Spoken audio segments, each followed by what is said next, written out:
Juge président, je suis très lent. Le fait d'être lent permet à chacun d'arriver dans le prétoire. Et cette fois-ci, ce n'est pas du fait de l'interprétation. Bonjour, Monsieur Mangou. Bonjour, Monsieur le Président. Nous sommes réunis et c'est la 3e journée de votre interrogatoire. Si l'équipe de la défense est d'accord, nous allons commencer lentement cet interrogatoire. Et sinon, nous attendons. Maître Altit. Monsieur, pas d'objection. Thank you. Mr. Knopes. Maître Knopes. Monsieur le Président, bonjour. Pas d'objection. Juge président. Bien, nous n'allons pas aborder les plus grosses questions maintenant, mais je vois que le bureau du procureur est au complet. Ils sont là. Monsieur le procureur, c'est à vous et je crois que nous avons eu raison de commencer lentement. Le procureur, merci, Monsieur le Président.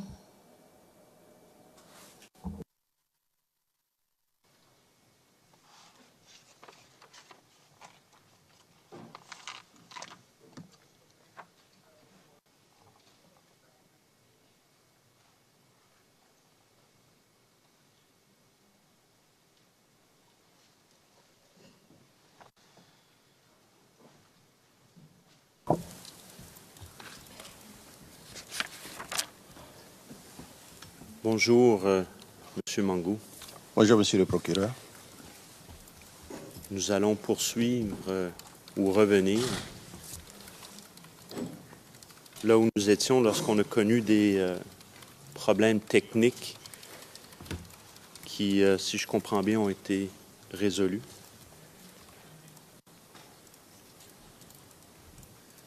Alors, je reviens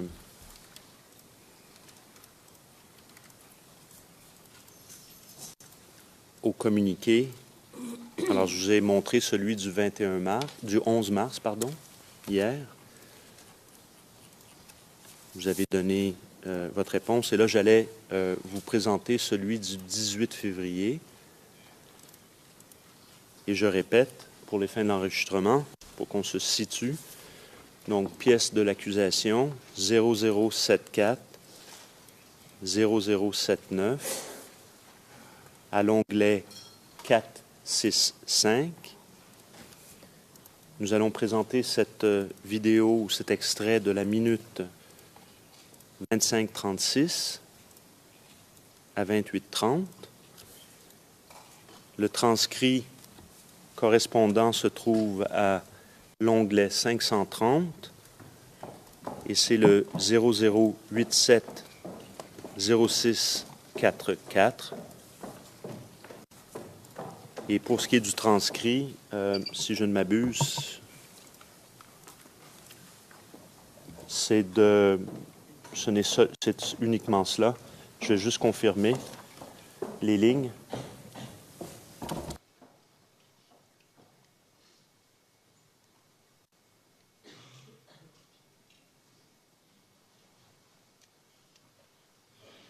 Alors, le transcrit, c'est de la ligne 5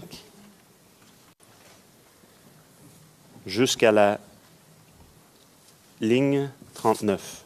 Donc, le transcrit en lui-même. Merci.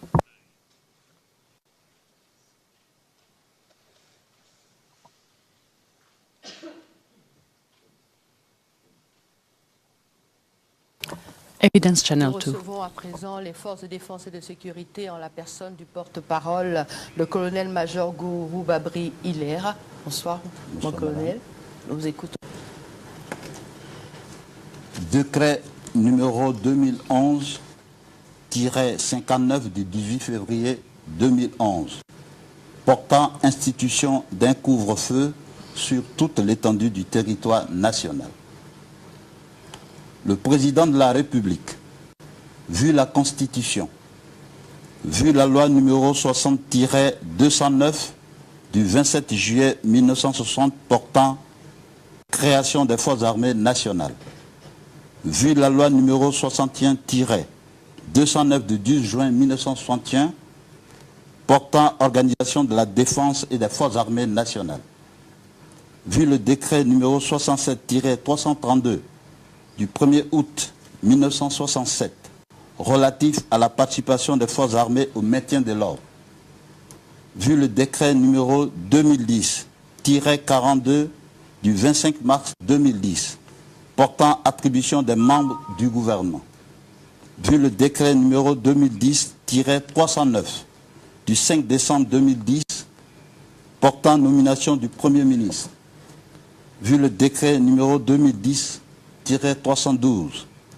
du 6 décembre 2010 portant nomination des membres du gouvernement, vu l'urgence, décrète, article 1er, un couvre-feu est institué sur toute l'étendue du territoire national du vendredi 18 février 2011, s'il vous plaît, au dimanche 20 février 2011 comme suit.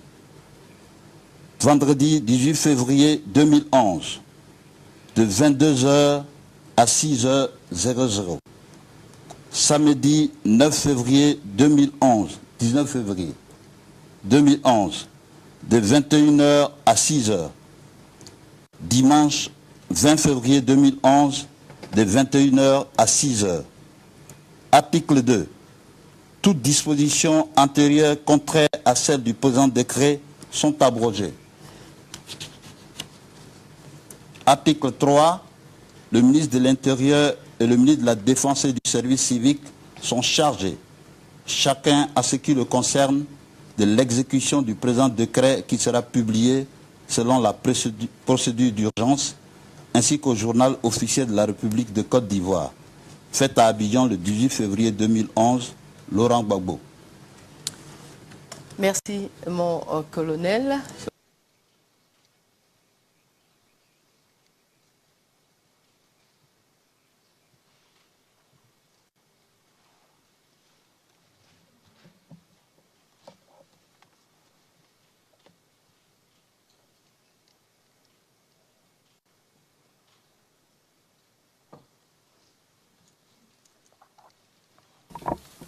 I'm just confirming that it would. Le procureur. Je suis désolée, j'ai chevauché l'interprétation. Donc, désolée pour ce petit retard et ce chevauchement. Décret, Monsieur Mangou. Alors, c'est un décret pris par le président de la République pour instituer un coup de feu.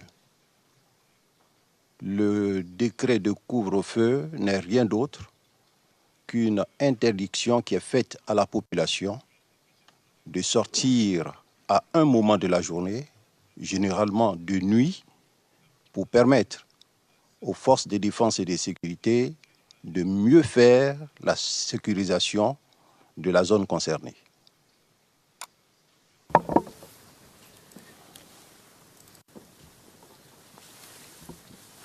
Est-ce que, petite question de précision justement sur cette question d'adoption de couvre-feu,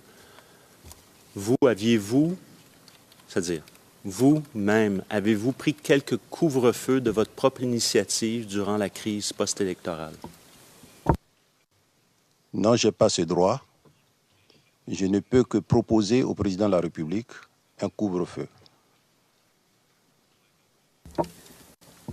Et durant la crise post-électorale, donc, c'est le président qui décrétait les couvre-feux. Affirmatif.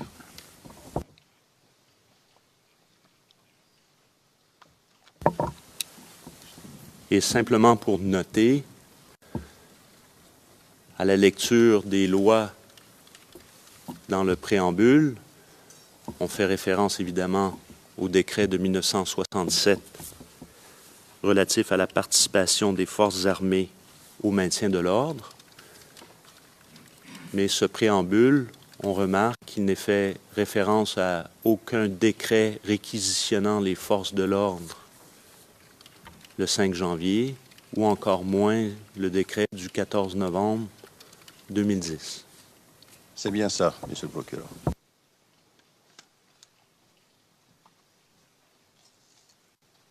Très bien. Alors, j'aimerais revenir au 26 novembre 2010, donc 2 jours avant la période du vote du 28 novembre 2010, du deuxième tour. Et pour ce faire, je vais appeler la pièce CIV OTP 0045 1183, qui est à l'onglet 227, Monsieur le Président. Avec votre permission, si on peut afficher la pièce. Il s'agit d'un document de 2 pages.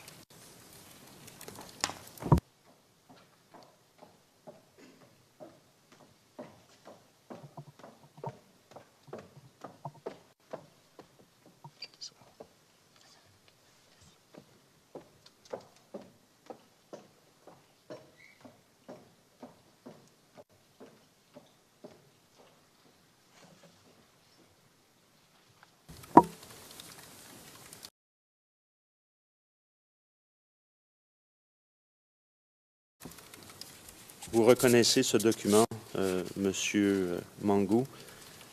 Oui, c'est un document instituant un couvre-feu. Et si on... Juste, je vais avoir quelques questions. Si on pouvait maintenant montrer également la 2e page.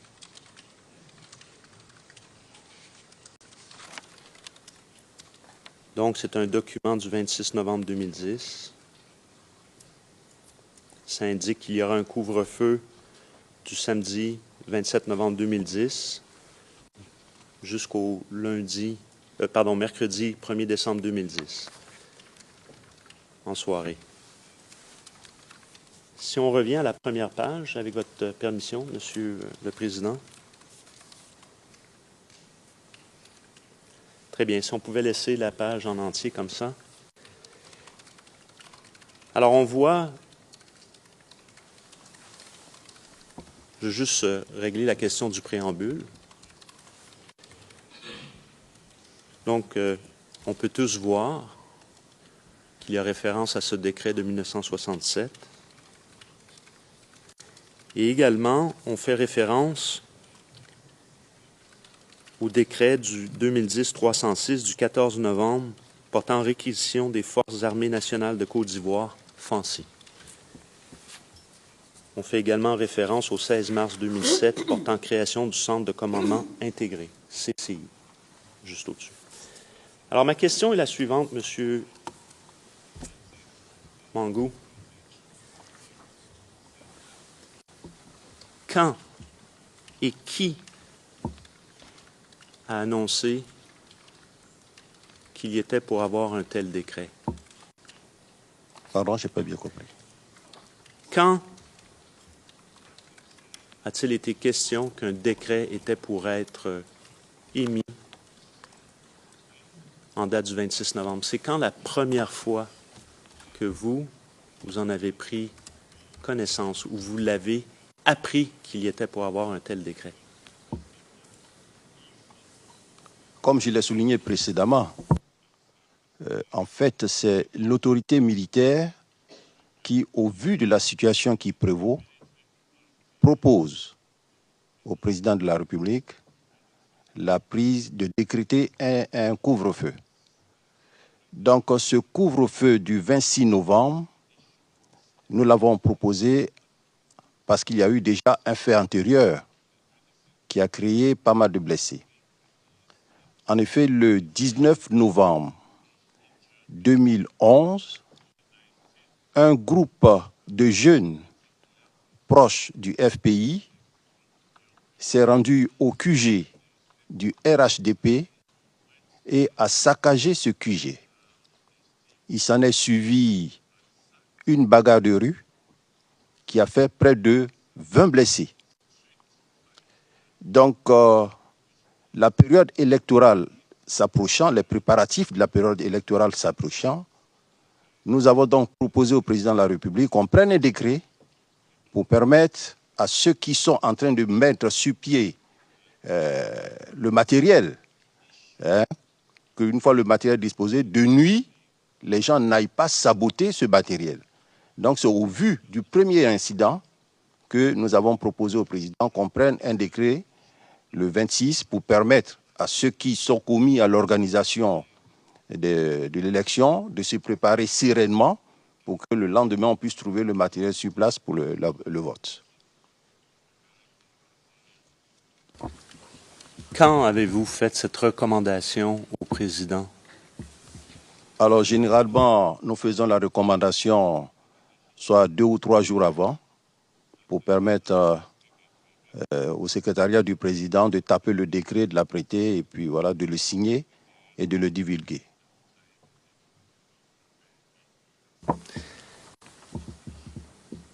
Le président a-t-il annoncé qu'il allait prendre un tel décret? Oui, généralement, quand une fois que le président donne son accord et que le décret est tapé, le décret est communiqué à la population par voie de presse.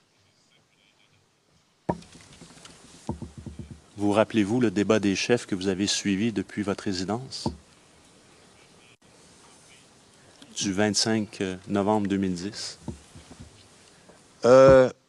Oui, alors là, il y a plusieurs décrets. Le décret du 26 n'a pas posé de problème. Juste un instant, écoutez ma question. Oui. Le président Gbagbo, lors de ce discours, a-t-il fait référence à l'adoption d'un décret à venir?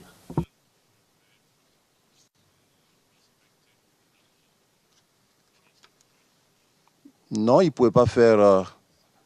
il ne pouvait pas penser à un décret à venir si on ne lui a pas proposé de décret. C'est nous qui proposons toujours le décret de couvre-feu. Je vais reposer ma question parce que je veux juste qu'on s'entende bien.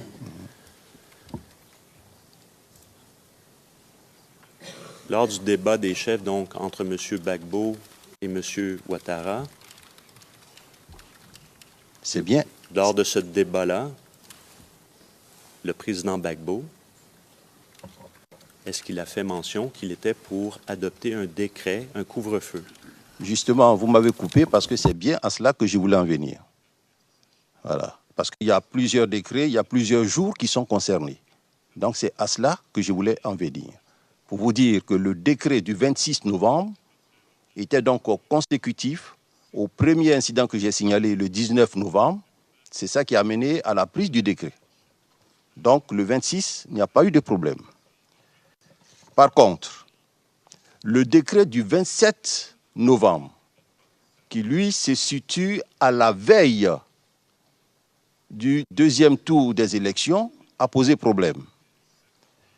Alors, à ce décret, ce jour-là, je crois que ça devait être un samedi. Oui, c'est un samedi, puisque dimanche, c'était le 28. Le président Compaoré, facilitateur de l'accord de Ouagadougou, est arrivé à Abidjan. Et ils se sont donc retrouvés à la présidence de la République. Le président Laurent Gbagbo, le président Blaise Compaoré, facilitateur de l'accord politique de Ouagadougou, le président Alassane Ouattara. Le président, pour discuter de ce décret, le président donc, Laurent Gbagbo nous a appelés, les différents chefs des grands commandants. Il y avait le chef d'état-major des armées, le général Kassaraté, le général Brindou et le général Guébi Point, pour nous demander s'il était opportun de maintenir ou d'annuler le décret. Compte tenu de la présence de ces éminentes personnalités, nous on était gênés, on ne pouvait pas se prononcer. J'ai proposé que le président se prononce. Le président, en présence du président Blaise Compaoré, a dit qu'il n'y aura pas de décret, qu'il n'allait pas décréter le couvre-feu. Mais au départ du président Blaise Compaoré, le président a signé d'autorité le décret pour qu'il y ait couvre-feu. L'opposition donc a manifesté son mécontentement. Et au niveau d'Abobo, il y a eu des manifestations qui ont dégénéré et ça a occasionné 3 morts. Voici pour ce qui est du décret du 27 novembre. Concernant le décret du 28 novembre, qui devait donc intervenir tout juste à la fin des élections, nous avons proposé, parce que nous, quand nous proposons, notre souci premier, c'est un souci sécuritaire. Donc moi, j'ai proposé au président qu'on comprenne un décret. C'est que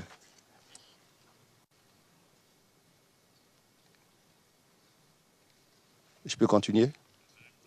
De prendre un décret. Donc, avant de signer le décret, le président de la République nous a convoqués à sa résidence à Cocody.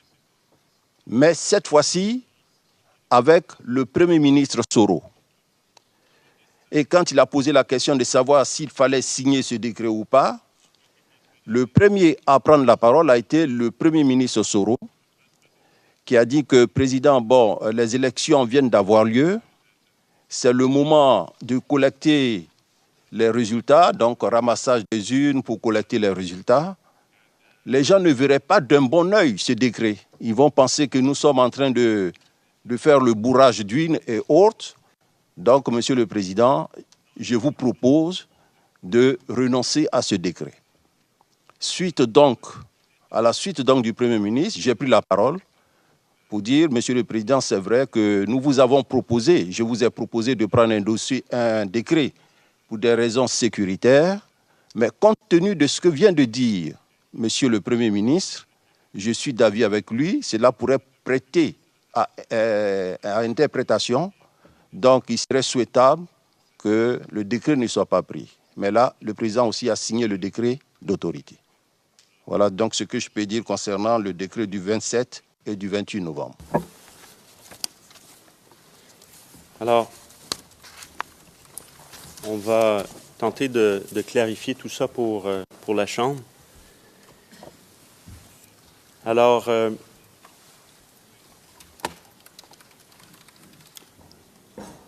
j'aimerais, on l'a présenté précédemment, nous avons le journal officiel.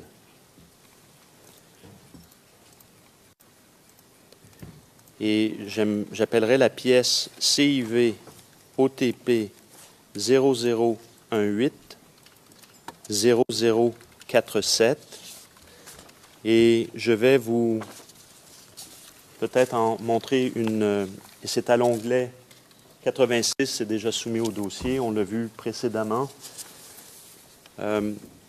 Juste un petit instant, l'onglet 86.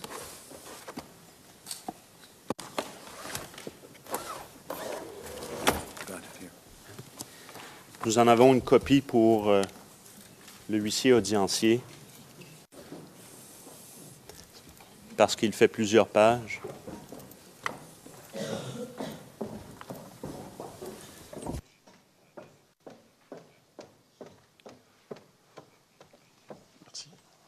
Donc, avant de le regarder, on va le passer en revue, M. Mangou. Je veux juste clarifier certaines choses. Qu'a dit le président Gbagbo lors du débat des chefs à ce sujet? Le couvre-feu. Oui, il a dit au président Compaoré. Écoutez ma question. Oui. Lors du débat des chefs entre M. Gbagbo et M. Ouattara, Oui. qu'a dit M. Gbagbo au sujet du couvre-feu à M. Ouattara? C'est bien de ça que je veux parler. Vous avez dit M. Compaoré. Ah oui, puisque le président Compaoré était là. Lors du débat des chefs télévisé, les deux chefs s'affrontent un à un. Ah, d'accord. Le débat historique. D'accord. But excuse me, don't we have this? Excusez-moi. Est-ce que nous n'avons pas l'enregistrement de ce débat, Monsieur le procureur? Le procureur, non, nous ne l'avons pas, Monsieur le Président. Mais en fait, si la Chambre souhaite l'obtenir, c'est un enregistrement qui est disponible publiquement. Il est en en accès libre. On pourrait l'enregistrer, mais c'est à la Chambre de le demander parce que nous avons dépassé le délai qui nous permettait d'ajouter des éléments de preuve matériels. Mais vous avez le pouvoir de le demander. Juge président, je connais les limites de mon pouvoir. Le procureur, chevauchement des interlocuteurs, le président. Non, c'était voir si c'était une expérience, voir si le témoin s'en souvenait. Le procureur, non, c'est simplement que nous n'avons pas, ce n'est pas une expérience, nous voulions voir en fait si le témoin s'en souvenait. Simplement, je ne voulais pas passer 2 heures et 50 minutes ou 15 minutes là-dessus. Gbagbo a dit ou a annoncé lors du débat télévisé au sujet de ce décret. Tout simplement, la Chambre peut... If you recall. Yeah, oui. Le juge président. Pour autant que vous en souveniez, M. Mango.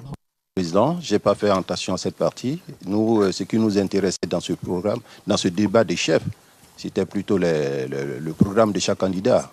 Donc, je n'ai pas fait attention à cette partie. Très bien. Alors, nous avons vu hier, si on revient au décret du journal officiel, on a vu dans les jours précédents le décret réquisitionnant les forces de l'ordre, c'est à la page 0048. Mais maintenant, j'aimerais qu'on aille directement à la page suivante, ce qui suit le décret donc du 14 novembre, à la page 0049.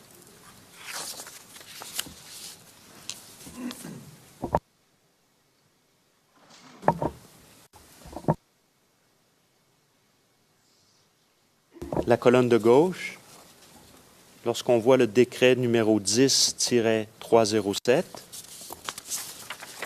donc en ordre numérologique après le décret du 14 novembre,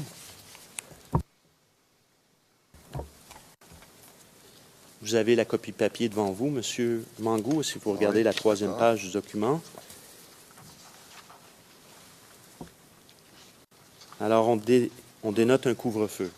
Donc, c'est le même décret que vous avez vu en version simple, mais là, ici, on l'a en journal officiel. Ah oui. OK? Et après, on peut regarder le prochain décret.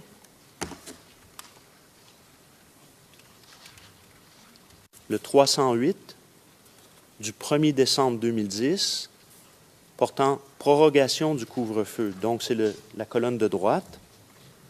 C'est le décret 308. Et après, on a le décret du 5 décembre portant nomination du premier ministre suite aux résultats, aux élections. Décret 309. Alors, ma question est la suivante. Le journal officiel indique un seul décret, le 26 novembre. Alors, qu'en est-il? Juste comprendre, parce que vous avez parlé d'un décret le 27, un décret du 28, mais le journal officiel ne reflète pas cela. Êtes-vous capable de nous expliquer un petit peu, revenir sur la trame factuelle? Mais ça, je ne peux pas. Il y en a qui sont chargés de mettre à jour le journal officiel. Si ce n'est pas fait, ce n'est pas de ma responsabilité. Donc, je ne peux pas répondre à la question.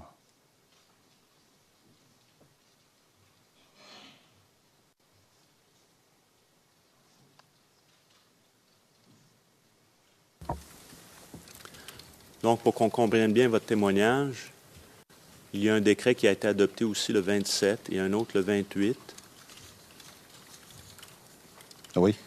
Donc, qui existe. Oui. Et qui serait entre le décret adopté le 26 novembre et le décret du 1er décembre qu'on voit au journal officiel. C'est bien ça. D'accord.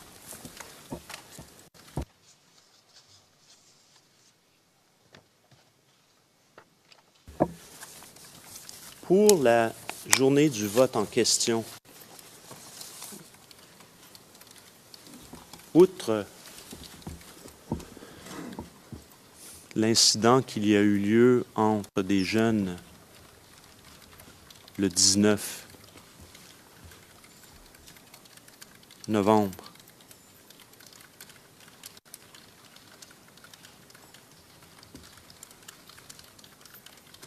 Vous avez eu des contacts donc avec le président.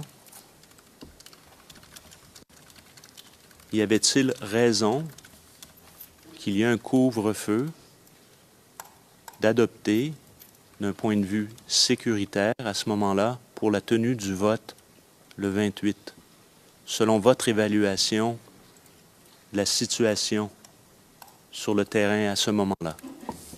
Oui. Selon mon évaluation, selon les renseignements que je recevais, il y avait nécessité d'instaurer un couvre-feu. Parce qu'on était très proche du vote. Et si jamais les gens saccageaient le matériel du vote et les différents bureaux du vote, vous comprenez que le 28, la commission électorale indépendante allait avoir beaucoup de problèmes.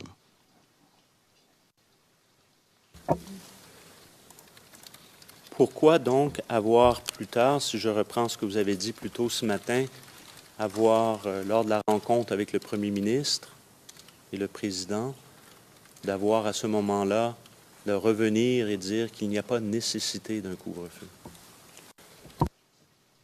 Parce que les arguments avancés par le Premier ministre étaient valables. Instaurer un couvre-feu au moment où on est en train de ramasser les urnes, de récolter les résultats, automatiquement ferait croire aux gens qu'on est en train de procéder à un bourrage d'urnes.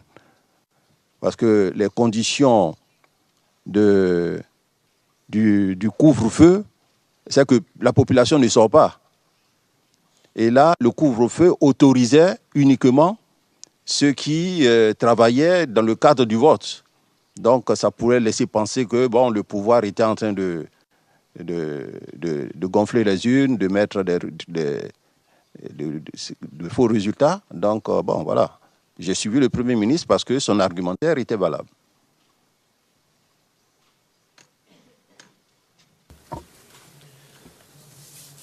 Donc, le jour du vote, il n'y avait plus nécessité, selon vous... Excuse me, Le président. Là, il y a une contradiction, en tout cas dans la version anglaise du compte-rendu d'audience, parce qu'à la page 7 de la ligne 14, parce que les arguments du Premier ministre n'étaient pas valables, et puis à la ligne 18, il est écrit parce que ces arguments étaient valables. Voilà. C'est la version anglaise du compte-rendu d'audience, monsieur. Est-ce que les arguments avancés par le Premier ministre, est-ce qu'ils étaient valables ou pas valables, monsieur?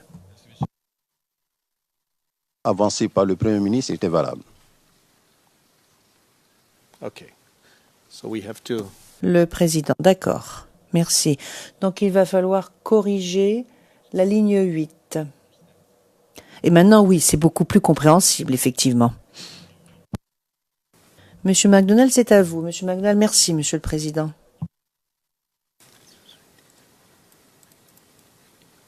Il y a toujours un décret en vigueur en date du 28 novembre 2011.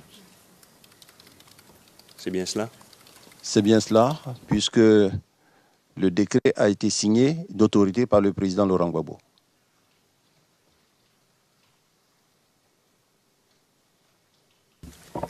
Alors, toujours donc à la page 0049, on note qu'il y a un décret le 1er décembre 2010 qu'il y a une prorogation du décret, du couvre-feu, Et encore une fois, je note dans le préambule le décret 67-332 de 1967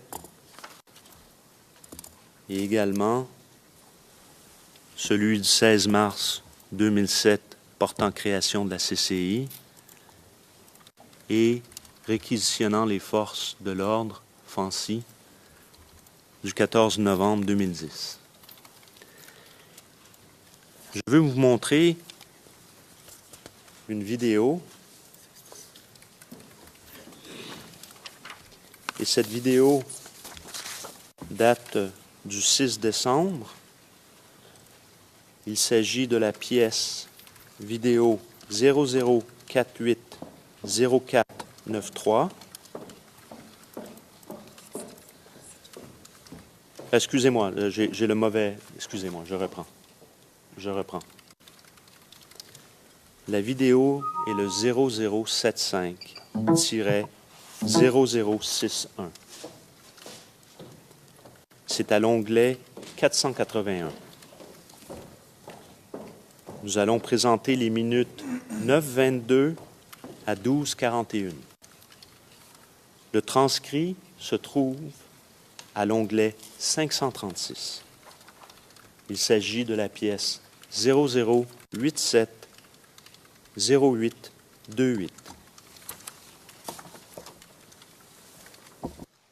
Alors, si on pouvait juste regarder et on revient avec des questions, M. Mangou.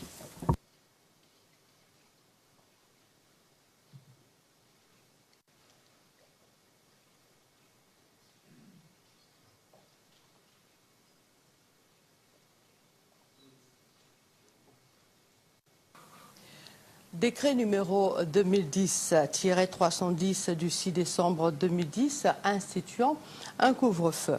Le président de la République, vu la Constitution, vu l'accord politique de Ouagadougou du 4 mars 2007 et ses accords complémentaires, vu la loi numéro 60-209 du 27 juillet 1960 portant création des forces armées nationales, vu la loi numéro 61-209 du 12 juin 1961 portant organisation de la défense et des forces armées nationales, vu la décision numéro CI-2010-EP-34-03-12-CCSG du 3 décembre 2010 portant proclamation des résultats définitifs de l'élection présidentielle du 28 novembre 2010, vu le décret numéro 67-332 du 1er août 1967 relatif à la participation des forces armées au maintien de l'ordre,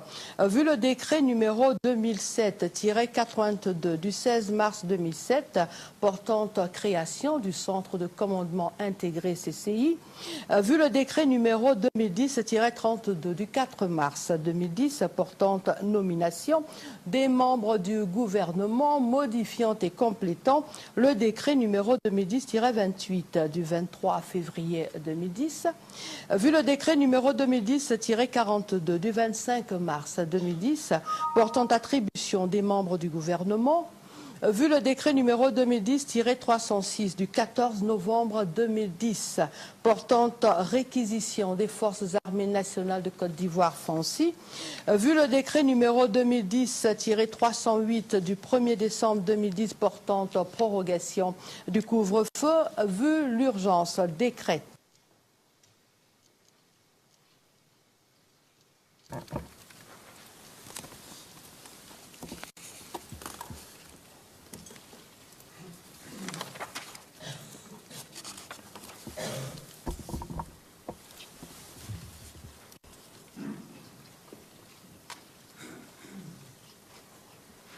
No.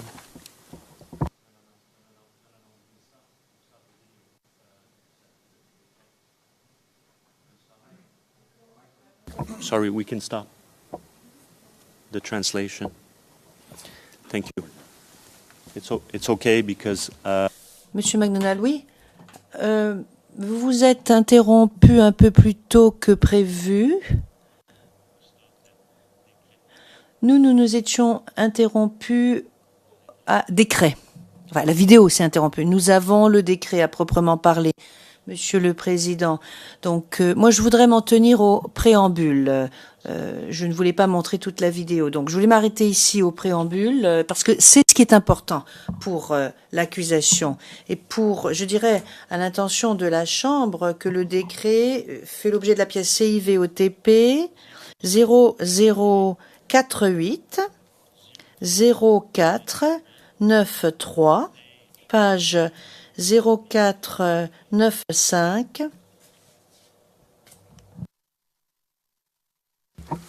And if we could call that, please. Est-ce que ce document pourrait être affiché, je vous prie? Merci. C'est la page 04 9.4 qui m'intéresse. La greffière d'audience, ce sera sur le canal Évidence 1.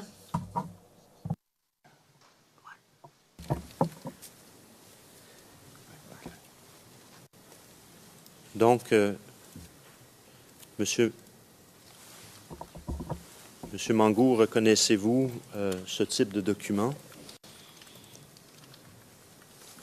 du colonel Kokou Sako-René? Oui. Donc là, ce document du colonel Sako montre bien que le décret a été pris. Donc, par conséquent, il faut informer toutes les unités de la prise du décret. Donc, à chaque décret, est-ce que c'est la procédure qui est suivie? Il y a transmission de la part de l'état-major ou le CPCO, si on veut, à toutes les forces de défense et de sécurité. Absolument. Et juste pour confirmer, si on regarde à la page 0495, donc la première page du décret, encore une fois, on l'a entendu également, je le note pour les fins du dossier, on réfère au décret relatif à la participation des forces armées au maintien de l'ordre du 1er août 1967. On réfère encore à la création du CCI. On réfère encore à la réquisition de l'armée du 14 novembre. Alors, je voudrais vous apporter un peu plus de précision parce que je pense que votre préoccupation est basée sur le préambule. Ce n'est pas nous qui confectionnons le décret. Hein, nous, on ne fait que proposer. Maintenant, ceux qui le confectionnent, ils ont leur manière de faire. Ils prennent un certain nombre de lois qui mettent en préambule et à la fin, le test du décret. Mais ce n'est pas nous qui confectionnons ça. Vous l'avez précisé, c'est le président qui décrète. Oui, qui décrète. C'est le président qui décrète. Oui. Vous exécutez à ce moment-là le décret. C'est bien ça. D'accord. C'est bien ça. C'est tout simplement...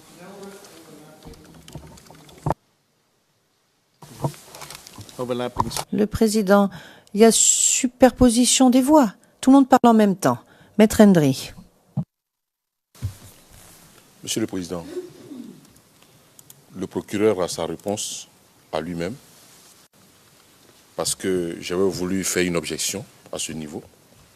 Ça fait plus de 5 fois depuis ce matin qu'il revient sans cesse sur le préambule, mais sans poser de questions aux témoins. Donc je pense qu'il faut, comme je l'ai dit, je pense hier ou avant-hier, nous savons tous lire ici, Monsieur le Président. Si on ne doit pas poser des questions consécutivement à une lecture qu'on fait, je pense qu'il est préférable de s'en passer.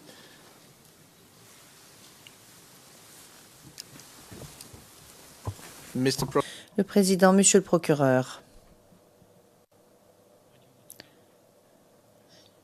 Où voulez-vous en venir en présentant ce préambule? Monsieur MacDonald. Monsieur le Président, je vais devoir demander aux témoins de quitter le prétoire pour répondre. Je m'en excuse, Monsieur le Président, mais je ne peux vous en dire davantage. Le Président, bien. Monsieur Mangou, Madame l'huissière va vous accompagner hors du prétoire pour quelques minutes. Merci.